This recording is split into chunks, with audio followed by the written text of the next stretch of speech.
მიხვდი საკუთარ თავს. საშინაო კინოთეატრის ფოსტიდან. გამარჯობა, მე ნატა ვარადა ვარ. კადრი ნომერი. სოფელში გაჩნდა უკვე კინოა.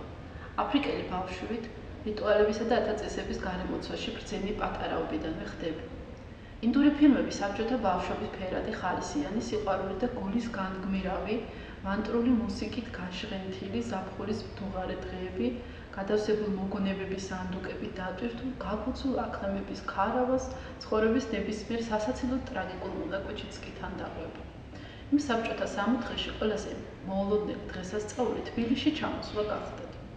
ბიძის ოჯახი გდანს იყო დაბანაკებული.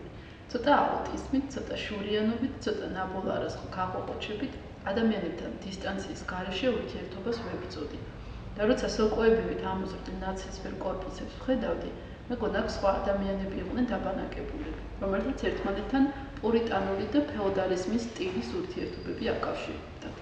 დაახლოებით ასეთი: მამავ ბატონო, თხილი კაკუნი დედის ოთახთან და ასე შემდეგ. ჩემს ცრურწმენებს მამაჩემის ახირებულება ყოველთვის ფრთებს ასხამდა.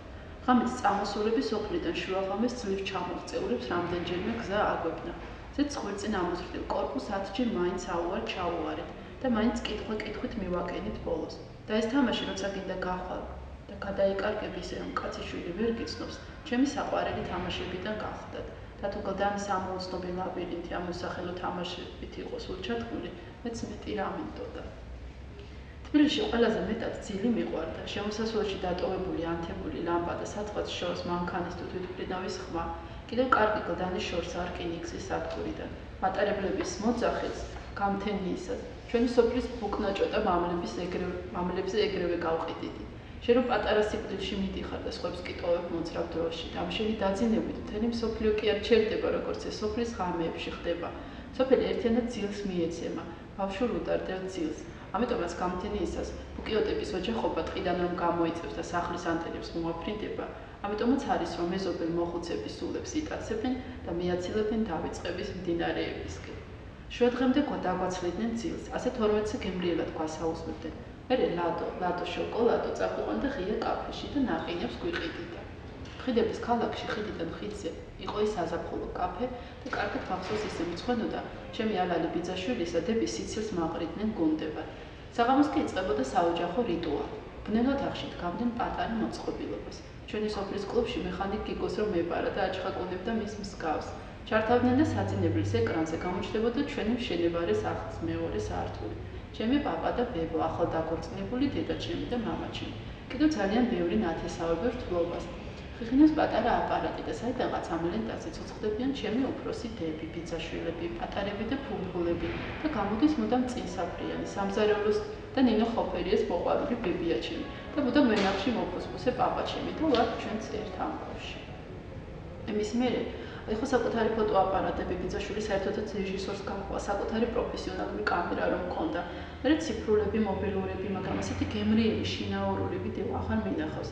იქ სადაც ყველა ბედნიერები არიან, ახალგაზრდები, ყველაფერი ყოფნით და თავზე გადასდის, შავთეთ კადრებს ყოფნის, ფერეთში კი ყველაფერი იკარგა. კადრი ნომერი.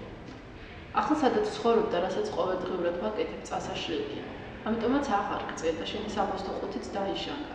ტყუილების მილენიუმში, სადაც სუპიდან დაწყებული ყოფნით დამთავრებული ყველაფერი ან ტყუილი, ან მეორადი რა მოსაწერია. თუმცა პატარ-პატარა სასწაულები მაინც ხდება. პირველი. ქორწინების ხატი რომ მოვაბრძანე, ხატების მფარველმა მითხრა, ნახე წელს თუ არ გაგთხოვდეო. არ დამიზარია კანონების კითხვა და მეტანიების კეთება და ამ სახლის მეპატრონის გოგო არ გათხოვდა? ეს უფრო კურიოზია. მეორე. მუცოდან ჩამოტანილი ლამაზ-ლამაზი ყვავილების თაიგული ციმბირიდან ჩამოტანილ ალუმინის ჩაიდანში მოვათავზე და ცოტა ხანს იატაკზე იდგა. მერე აიმანზე და სანამ ბუფეტის თავზე არ შემოვდი, მოსვენებას მიკარგავდა. ოთახის ყველაზე მაღალ ადგილიდან ჩამოუყურებს დანარჩენებს. მესამე. ჩემთან სამსახურში ისეთი რამეები ხდება, თეატრში წასვლა აღარ მჭირდება, უფასო დადგმები ცოცხალი და ნამდვილი მსახიობების შესრულებით. მეოთხე. გაგიკვირდება და პოეტი გავხდი. 4 წიგნი მაქვს, მე-5 წიგნი სტამბაშია. რადიო თეატრმა ჩემი პიესის მიხედვით რადიო დადგმა განახორციელა და ბავშვობაში, რომელი მსახიობიც მიყვარდა და მის სურათებს ჟურნალიდან ხედავდი და ვინახავდი, ის მთავარ როლს თამაშობს. მეხუთე. შვილები არ ყავს. შენ მაინც გახსოვს, რამდენი თოჯინა მყავდა და როგორ ვუვლიდი. მაშინ ასე მჯეროდა, რომ ეს თოჯინები, როცა გავიზრდებოდი, გაცოცხლდებოდნენ. კადრი ნომერი. მოწყენილობისგან ავიჩენე, თორემ ბუნებით მორჩილი და დამჯერი გახდით. შუა დღისას ისეთი პაპანაკება იცოდა აღმოსავლეთის ერთ სოფელში, რომ კაციშვილი ფეხს ადგამდა გარეთ. ამ დროს გამოვისვასნებოდი და სოფლის ცილში საფოსტო ყუთს მივეპარებოდი ხოლმე. პატარა კაოჭიანი მავთული ცხვისი წერილები ამოქონდა. მე იქვე მოფარებულში პატარა დაანგრეულ გალავანში შევდიოდი და ვკითხულობდი. ამ ჩემი უცნაური სენის გადამკიდე ისეთი ამბები ვიცოდი. ერთი მეზობლის ქალი თავის თავზე სწერდა თავის ძმას, რომელიც ჯარში მსახურობდა. ერთი მოხუცი ქალი შვილს ეწმუნებოდა. ვიღაცა ქალი მეგობარ მამაკაც საყვედურობდა და ყველაზე მეტად კი ის წერილი დამამახსოვრდა, რომელიც ხილება კანკალებმა სასწრაფოდ უკანვე ჩავაბრუნე, რომლის დროსაც წამასწროს სკოლის ყარაულმა და სიცხვილისგან ფეხის გულები დამეწვა, რომ მოვდიოდი და ზურგი დამეხურიტა ისე მიმზერდა ჭკვახა თვალებით. ერთი გიჟად შერაცხული მართა ყავდა სოფელში. მინდვრად დადიოდა და ნიადაგებს იკვლევდა, თუ ნასწავლი ქონდა და მეცნიერობდა. იდეებს და ფანტაზიებს ყავდა შეპყრობილი. დაეწერა თავისი ლექსები თავის უცნაურ ქმარზე, როგორ დაუნდობლად სთავაზობდა წიხლებს, როგორც კი მოატანდა მართას, რომ ლექსებსაც წერდა და მუზანასტუმრები ამ ქვეყნიურ საქმეს ხელს გაუშვებდა. არ პატიობდა ქმარი, ინდაურებდა წყემს, ღორები ჩაამწვდიო, ძროხა მოწელო და ხამე ფეხებით ამბანო.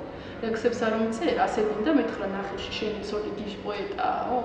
ამას მართა სულ რითმიანად წერდა ვინმე უცხო და უცნობ მამაკაც, რომელიც ავარაუდოდ თვითონ გამოიგონა. ან იქნებ ყავდა კიდეც ასეთი ოდესღაც ნანახი და პოეტური გატაცებით სჯეროდა, რომ ის უცნობი მართას სულს ნეგატივივით, რომელიმე ჟურნალის ფურცლებზე ამას სურათად გაამშღავდა. კადრი ნომერი. არ ედავდო კიდევ მოგწერ.